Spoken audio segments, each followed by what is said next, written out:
Thinking of that, CPU starvation attack, lesson on code evaluations, TCP synchronized flooding, distributed denial of service, prevention.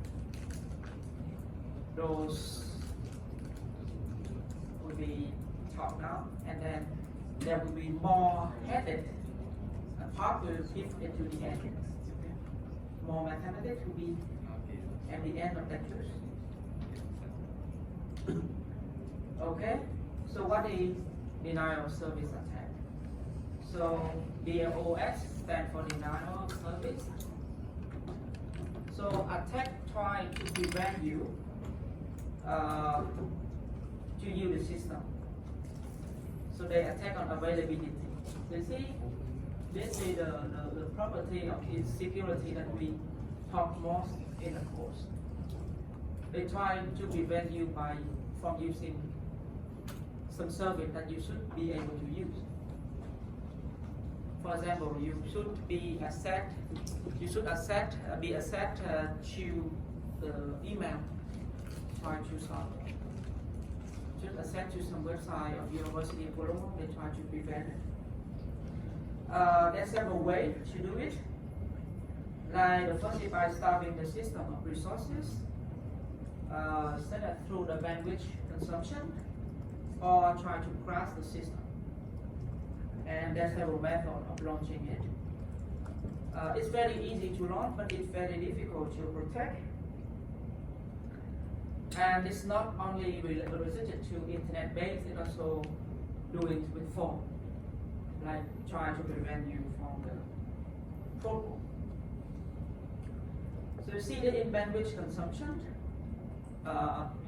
any communication network they have an upper bound of the volume that the traffic can go through at one time.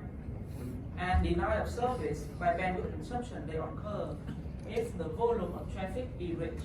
So if the traffic go and it reach to the volume, then the limitation of the volume that is blocked, and it cannot, other traffic cannot be transmitted anymore. This could happen through the legitimate interaction. So, and then you see later. So when the limit is reached, then the existing traffic will be slow, freeze, or be disconnected. So sometimes when you try to connect to the website to watch movie, for example, sometimes you couldn't connect yourself. Maybe there's so many, a lot of requests, and it's already over the limit of the bandwidth. So if you see something like this, it's maybe the evidence of denial of service attack. Smurf and Fluff girls are two examples. So ICMP packet contains the unauthenticated source and destination addresses. So in Smurf attack, the attacker generates a lot of requests and with a destination associated with the target. So the target is you, and I make a lot of requests, so that the request will send to you later or from the server. And if there's so many requests sent to you, then somehow like try to prevent you to do something or block. So a single actual reply is small, but a lot of it will be overwhelm the network. The target cannot identify the true source where it comes from, so the attacker hide the identity. So typically, Smurf attack rely on targeting IP broadcast. The broadcast, you can see that one packet will be reflected you a lot. With forward a ping to a network, each member which would then send a response to you to spoof address. Static defense, when you need to defend, it host should ignore any request. External router should not forward any request or reply. Fractal attack, they use UDP actual request. About resource saturation, it's similar to bandwidth, right? So similar to bandwidth, computer also have denial of service vulnerable resources like memory or storage or processor capacities. So those are in a computer that you may see, like sometimes you play in a game and then it's stuck. It stops, doesn't work anymore. You have to turn it off, the computer, and restart. Maybe your memory is full or the processor capability cannot process. So this is the resources of computer that may be the target for the attack. So resource saturation is when all or one or more of those is used up. And this is a popular one, the synchronized flood. A very popular example of attack that use all the available networking resources on the system. Later you see it. And we focus a lot on synchronized flood. Website will are common target for denial of service attack as well. Another thing is system and application crash. So system or application crash are generally easy to launch and difficult to protect. Depend on applications. It may be very simple by sending a victim a data or packet that their application cannot handle it, and so this makes stop crash the applications. A well-known example of this you can see in ping of that attack. You read more in the tutorial class, and you'll see about it later. They will use oversight ICMP actual request. Such small but deadly messages are sometimes referred to a poison attack. And the attack are also commonly directed against network access served device as well. So you see why there are only small pocket of data can be used to exploit vulnerability. So they send small one or only small packet can use to try to exploit the vulnerability of your system. If there's no such a vulnerability, then the attacker can still launch a denial of service attack using Brute Force, you know, right? Try all possible way.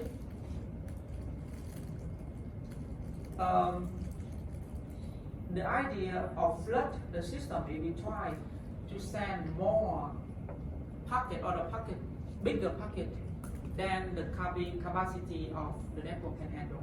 For example, if the system only handles 10 packets per second, then we send 20 packets. And then the system may fall over. Even if it doesn't fall over, the processing of those packets stop or slow down the packet from legitimate users. This is also a kind of denial of service. So either stop or make it slow down. Ping of that. So ping of that is a part of the Internet Control Message Protocol, ICMP, which is a part of IP, Internet Protocol. It's for testing connectivity to various machines on the Internet, and it can convey the status and error information. Ping, they utilize the ICMP to send an ICMP request reply, and the response to a ping is referred to as a PON, ping PON. Okay. How to launch a ping of that? So typically you use this command to launch it. Here you ping, and this is the size of the package, about data to send, and here the IP address of the target. You may try to do it, but maybe it doesn't work. Okay, this was discovered like in 23 years ago, and most operating systems were vulnerable for it. Network hosts should now not be vulnerable for this one, so they prevent it. So what happened? The ping of death is not a problem of the protocol or not a problem of the ping. The problem is to do with fragmentation construction and IP handling. And you can see now. You see that when you communicate over the internet, there are several layers or protocol that your traffic go through. And the size of the IP packet is limited to at most this byte. And some of this is header information. There are two factors that Ping-of-That can exploit. The first, the fragmentation and reconstruction. At the lower level of communication, the data link layer, we don't send any IP packet. The data link layer can only handle a small lump of data, so we fragment it. And with the Ping-of-That, the size of reconstruction packet is greater than the IP limit. So first we fragment it, and then at the destination, before they process, they will reassemble it, and it's bigger than the size of the limit of their limit, and then this will set up. IP mishandling. So then the second problem is too large. IP isn't handled well. Basically, we get buffer overflow. We will see it later in the course, maybe tomorrow. Buffer overflow. When computer are pinged with a packet larger than this, then the packet is fragmented into small one before it's sent. IP fragments are then we, as I say, reassemble, and that's the mission before processing. And offset, they need an offset for each fragment. Each offset has 30 bits. So maximum offset is 65,528. If the last packet has a large size, then a buffer overflow occurs when the target machine reassemble the packet. So when they receive a small one, we reassemble it, they get the big one like this. If it's too big, it overflow. It's the buffer. So there will be a problem. You learn about buffer overflow tomorrow. Another is CPU starvation attack. This is a specific example of a resources attack, saturation attack. When we put an application into a loop doing expensive computation or operation. Have you ever programming and run it and then it doesn't stop and maybe it stuck your computer and you have to turn it off and then restart the computer again?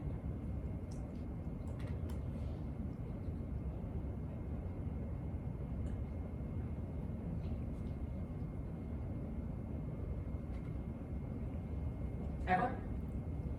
Yes. So this very neat efficient implementation. Okay.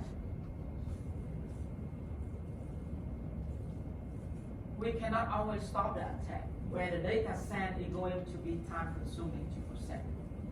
Particularly if structured data is failing habitually. So let me look at the example now. First, we might consider that we are safe if people don't know what algorithms or operation we are performing. But we shouldn't assume those. If you learn about cryptography course, you will learn more. They said that any CPU with the software design that doesn't assume the enemy processes, the source code is already untrustworthy. Therefore, never trust the closed source. Look at it later. So if you consider that the user enter this into the acceptable, executable and know that the corresponding produced output is this. But how quickly it is? What would happen? Like 1 million backslash in a row. But is it fun for you to try? You see this example of inefficient code.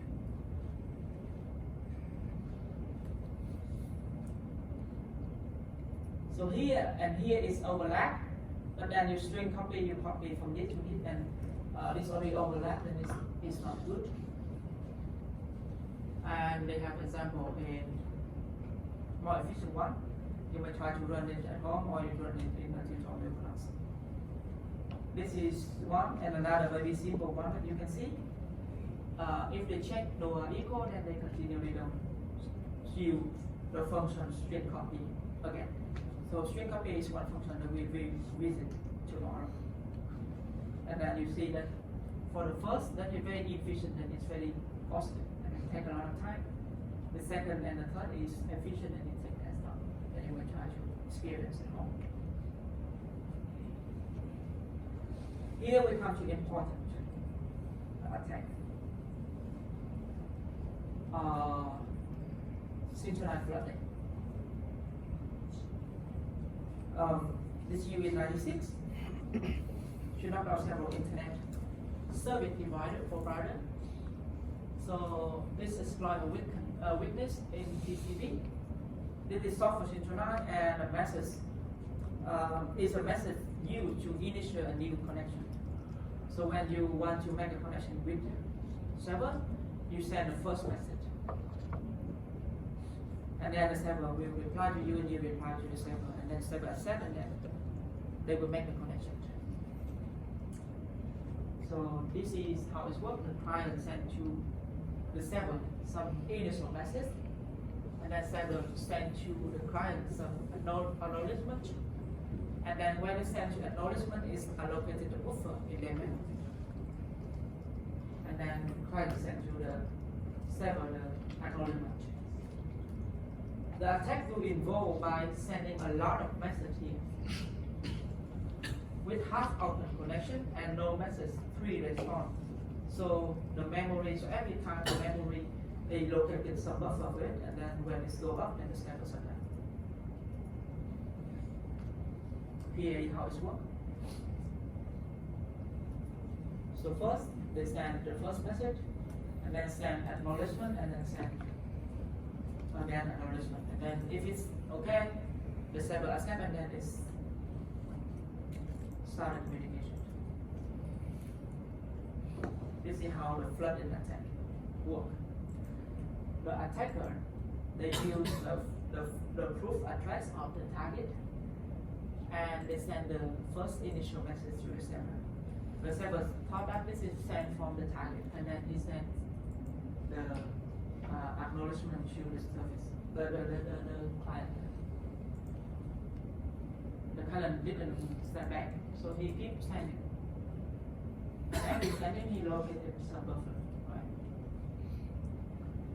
So a valid system and the spoof client will respond with a reset to cancel the unknown connection request. The server will cancel the connection request and remove the slave from the server. But what happens if the source system is too busy and doesn't exist, or there will be no reply? The server will continue to send this one before finally assuming the connection request and failed, and secondly deleting the information saved, because every time it's sent, it saves some information on the buffer every time. But there's a limit on how many requests that can be stored in the buffer. So there will be few, and when it's few, then it's stopped. Okay, so how we prevent to the TCP synchronized flooding attack? This is very one example of the connection depletion attack. This can be launched again other protocol as well, including SSL. The countermeasures are quite similar. First, we see that we should discard half open connection after a time. So you see server see the half open connection after one time, and they can disconnect it. If there no any, or they send request but no any response, then it's disconnected. Don't keep sending. The second countermeasure is random dropping. So half open connection are randomly discarded when the buffer reaches a certain percentage of its capacity. So see, every time the server sends acknowledge to the client, and every time they allocated some buffer in the memory. So if the buffer they go up to 30%, stop. The limit, this is the limit. We don't keep it with, so the server will not make it until it go up to 100, and it cannot do anything, right? So they set a limit like 30%. Up to there, stop. Don't connect to that client anymore and delete all the saved information. And one of the things is we need to use client version. We look at this soon now and very handy.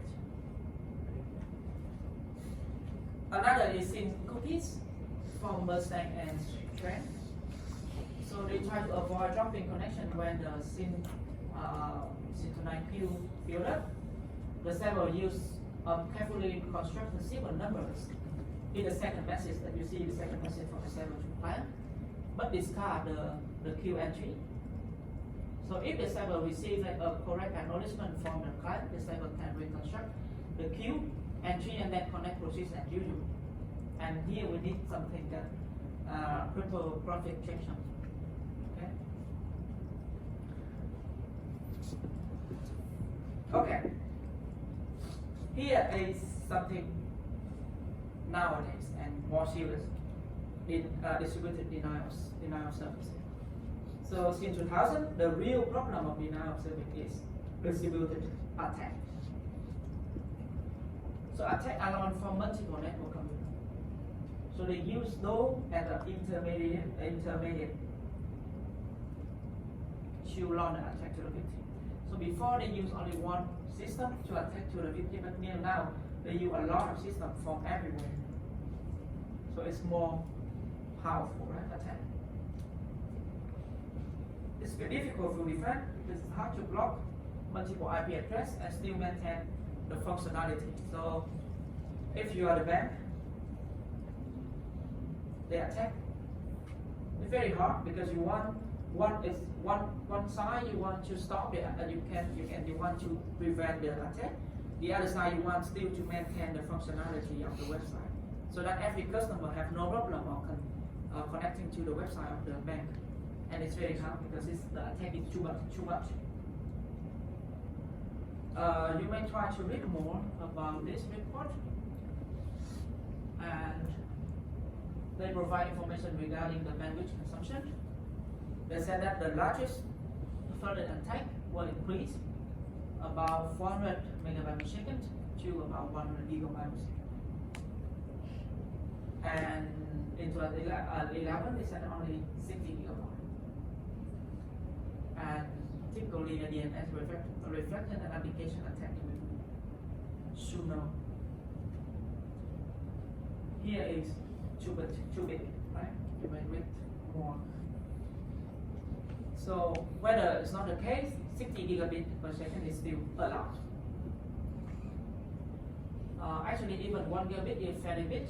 And the 2011 version of which know that 10 gigabyte have become increasingly prevalent. So this report in the actual reading suggests the nature of DDoS attack has evolved.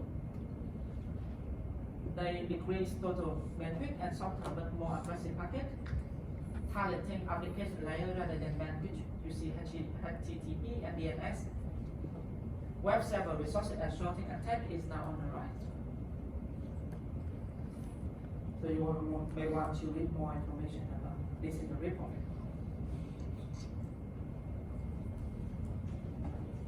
Okay, HTTP,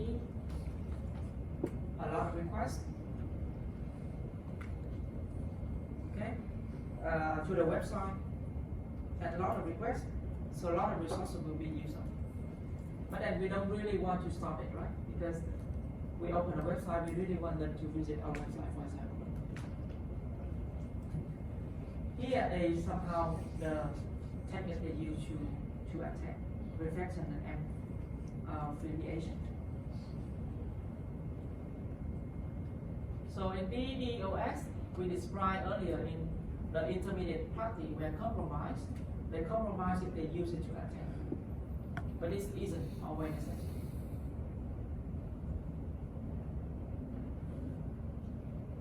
There are many legitimate services operating on the internet that can be exploited in the attack.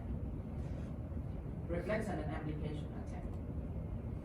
They use such uncorrupted service at an intermediate rate. So let's see reflection how it works. The attacker use spoof echo to intermediate, and this is will send to the target.